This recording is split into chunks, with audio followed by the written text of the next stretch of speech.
Hello students, welcome to Proficient Academy. Today we will study difference between corporate applicant and resolution applicant under Insolvency and Bankruptcy Code 2016.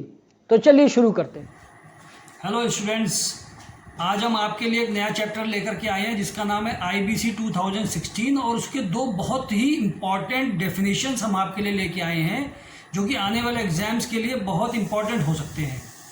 और जो chapter का नाम है या जो जिस टॉपिक पे हम बात करना जा रहे हैं उसका नाम है corporate applicant and resolution applicant, the difference between corporate applicant and resolution applicant. Students generally ये समझते हैं कि कॉरपोरेट एप्लीकेंट और जो रेजोल्यूशन एप्लीकेंट IBC 2016 में दिए हुए हैं वो दोनों एक ही हैं, but this is not correct. The IBC 2016 defines different definitions of corporate applicant and resolution applicant. तो चलिए हम इसको बहुत एक छोटा सा टॉपिक है, आज हम इसको फटाफट खत्म कर लेते हैं और आपको बताएंगे कि what is a corporate applicant. The definition of corporate applicant is given under section 5 subsection 5 of IBC 2016. अभी डेफिनेशन कहती क्या है, चलिए इसको शुरू करते हैं। Corporate applicants means an individual who is in charge of managing the resources and affairs of the corporate debtor। कहने का मतलब यह है कि जो कॉरपोरेट डेटर होगा, यानी अब कॉरपोरेट डेटर क्या है? कॉरपोरेट डेटर एक कंपनी होती है, जैसा कि आपको पता होगा। IBC 2016 जो ये एक लॉ बनाया है सेंट्रल गवर्नमेंट ने 2016 में, इसके अंदर कॉरपोरेट डेटर की एक डेफिनेशन दी हुई है। और कॉरपोरेट डेटर जो है वो एक जब IBC के प्रोविजंस जो है वो लाए जाते हैं तो कॉरपोरेट डेटर की तरफ से on behalf of corporate debtor the corporate applicant files the application to the adjudicating authority, that is the national company law tribunal. तो अब हम समझते हैं कि जो ये CIRP लाया जाता है, यानी कि ये जो कॉर्पोरेट इंसॉल्वेंसी रेजोल्यूशन प्रोसेस लाया जाता है, ये 3 लोग इसको इनिशिएट कर सकते हैं। सेक्शन 7 के अंदर एक फाइनेंशियल क्रेडिटर जो होगा वो CIRP शुरू कर सकता है, या CIRP के लिए वो एप्लीकेशन एडजुडिकेटिंग अथॉरिटी यानी कि NCLT को डाल सकता है। इसी तरीके से सेक्शन 9 के अंदर ऑपरेशनल क्रेडिटर जो होगा वो एक एप्लीकेशन दाखिल कर सकता है। और इसी तरीके से सेक्शन 10 के अंदर कॉर्पोरेट एप्लीकेंट जो कि कंपनी इटसेल्फ, कंपनी स्वयं होती है, वो एक एडजुडिकेटिंग अथॉरिटी यानी कि नेशनल कंपनी लॉ ट्रिब्यूनल को CIRP के प्रोसेस शुरू करने के लिए एप्लीकेशन फाइल कर सकती है। तो अब हम ये समझेंगे कि जो कंपनी होती है यानी कि जो कॉर्पोरेट डेटर होता है, कॉर्पोरेट डेटर से आप लोग बिल्कुल भ्रमित मत होइएगा, आप उसमें बिल्कुल डाउट मत कीजिएगा। कॉर्पोरेट डेटर का मतलब होता है company itself, because the company is a separate entity from its director और इट्स क्या नाम है मेंबर्स, इसलिए उसकी एक अपनी आइडेंटिटी होती है और उसके बिहाफ पे जो बोर्ड ऑफ डायरेक्टर्स होते हैं किसी कंपनी के, वो काम करते हैं। तो अब हम देखेंगे कि ये कॉर्पोरेट डेटर जो है वो कॉर्पोरेट जो डेटर है यानी कि जो कंपनी है उसके बिहाफ पे अगर एप्लीकेशन फाइल करनी है सेक्शन 10 के अंदर, तो वो कैसे एप्लीकेशन फाइल करेगा और कौन फाइल करेगा? वो फाइल करेगा कॉर्पोरेट एप्लीकेंट। और कॉर्पोरेट एप्लीकेंट की जो डेफिनेशन है वो section 5 subsection 5 of insolvency and bankruptcy code 2016 में दी हुई है। अब ये डेफिनेशन क्या कहती है, चलिए डेफिनेशन के बारे में जल्दी से हम रिव्यू कर लेते हैं और बताते हैं आपको कि डेफिनेशन क्या है। सेक्शन 5 सबसेक्शन 5 और corporate applicant means an individual who is in charge of managing the operations and resources of the corporate debtor. It means corporate applicant वो individual होता है, यानी कि वो एक व्यक्ति होता है जो कि corporate debtor के बिहाफ पे उसके जो उसके operations और जो उसके resources है उसको वो मैनेज करता है। जनरली ये आदमी एक मैनेजिंग डायरेक्टर होता है कंपनी का, यानी कि अगर सेक्शन 10 के अंदर कोई application adjudicating authority company law tribunal को डालनी है तो कंपनी के बिहाफ पे यानी कि कॉर्पोरेट डेटर के बिहाफ पे जो एप्लीकेशन डालेगा उस व्यक्ति या उस इंसान को हम कॉर्पोरेट एप्लीकेंट कहेंगे, एंड दैट फेलो और that person is generally the managing director of that company. Section 5 ये कहता है। और आगे ये डेफिनेशन क्या कहती है?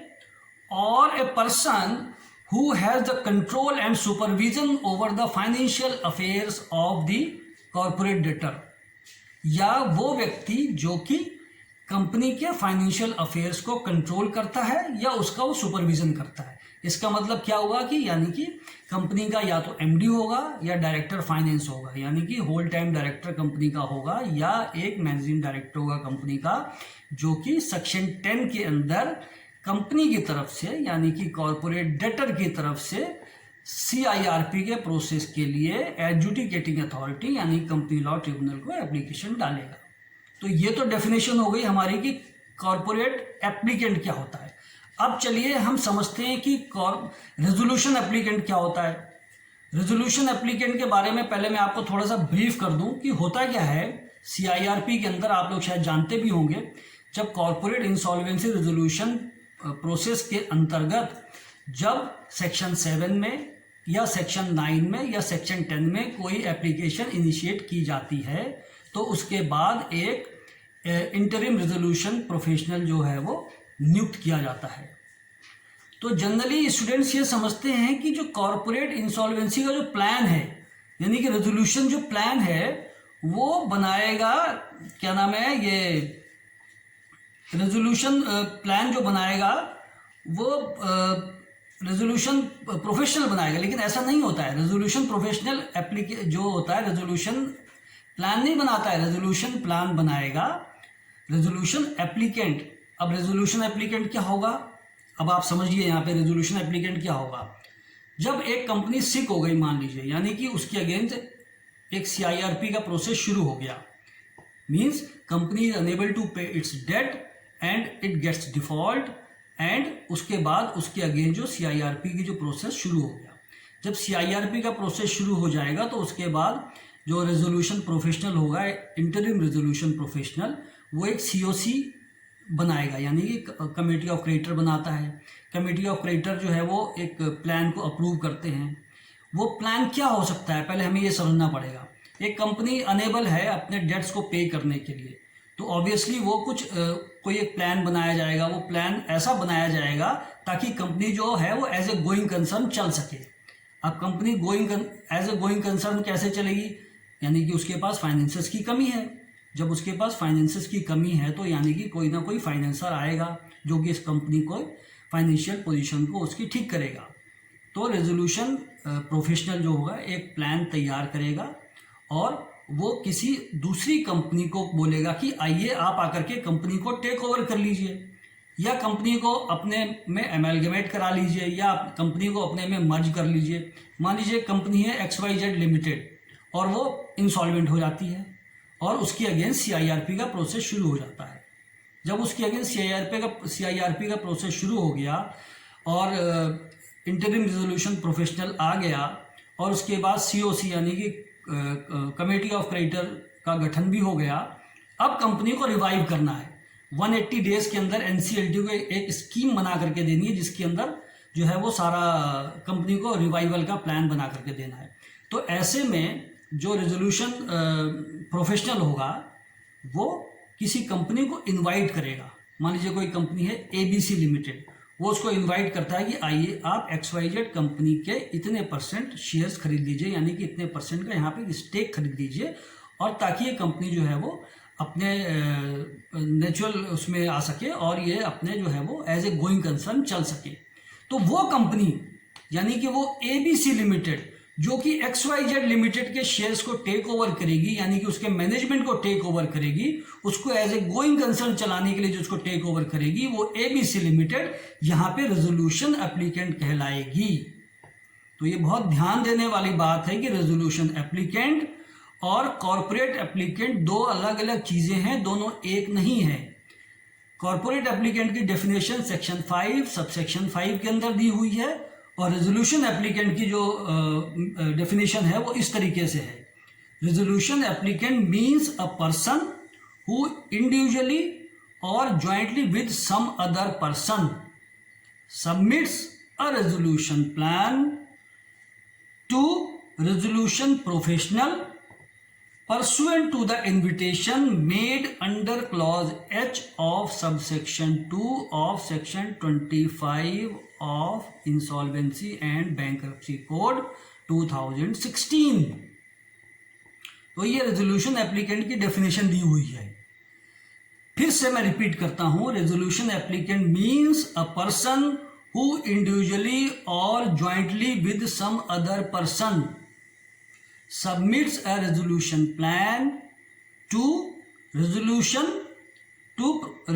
professional pursuant to the invitation made under clause H of subsection 2 of section 25 of IBC 2016। यानी कि कहने का मतलब ये है कि रेजोल्यूशन एप्लीकेंट और कॉरपोरेट एप्लीकेंट दो अलग अलग चीज़ें हैं और दो अलग अलग व्यक्ति हैं, ये दोनों एक नहीं है। रेजोल्यूशन एप्लीकेंट जो होगा ये एक कंपनी होगी जो कि आकर के सिक कंपनी को रिवाइव करेगी, उसको टेक ओवर करेगी या उसको मर्ज करेगी। और कॉरपोरेट एप्लीकेंट उस सिक कंपनी का जो कि सिक हो गई है, जिसके अगेंस्ट CIRP का प्रोसेस लागू हो गया है या CIRP का प्रोसेस उसके अगेंस्ट चलना है, उस समय जब सेक्शन 10 के अंदर जब कंपनी एक एप्लीकेशन दाखिल करेगी एडजुडिकेटिंग अथॉरिटी यानी कि NCLT को, तो कंपनी के बिहाफ पर जो व्यक्ति एप्लीकेशन फाइल करेगा उसको बोला जाता है कॉरपोरेट एप्लीकेंट। तो वीडियो यहीं पे मैं ख़त्म करता हूं और मैं नहीं समझता कि ये जो मैंने बताया है आपको ये बहुत ज़्यादा समझने वाली बात है। बस सिंपल सा इसमें फिर चलते चलते आप ये ध्यान रखिएगा कि कॉरपोरेट एप्लीकेंट के डेफिनेशन सेक्शन 5 सबसेक्शन 5 के अंदर दी हुई है। कॉरपोरेट एप्लीकेंट कुछ नहीं होता है, कॉरपोरेट एप्लीकेंट किसी कंपनी का MD मैनेजिंग डायरेक्टर या चेयरमैन होता है। और रेजोल्यूशन एप्लीकेंट वो कंपनी होती है जो कि सिक कंपनी के रिवाइवल के लिए प्लान को एग्जीक्यूट करती है, उसको हम बोलते हैं रेजोल्यूशन एप्लीकेंट। तो चलिए ये वीडियो यहीं समाप्त करते हैं और ये वीडियो आपको कैसी लगी ज़रूर बताइएगा और अगर आपको पसंद आई हो तो इस बेल आइकन को ज़रूर प्रेस कीजिएगा और अपने कमेंट्स दीजिएगा ताकि हम आगे कोई आपको जो भी इसमें आपके जो रिव्यूज़ आएंगे या आपके कुछ व्यू होंगे उसमें ज़रूर बताइएगा ताकि हम अपने काम को और बेहतर तरीके से आप लोगों को आगे आने वाले वीडियोज़ में अच्छे तरीके से समझा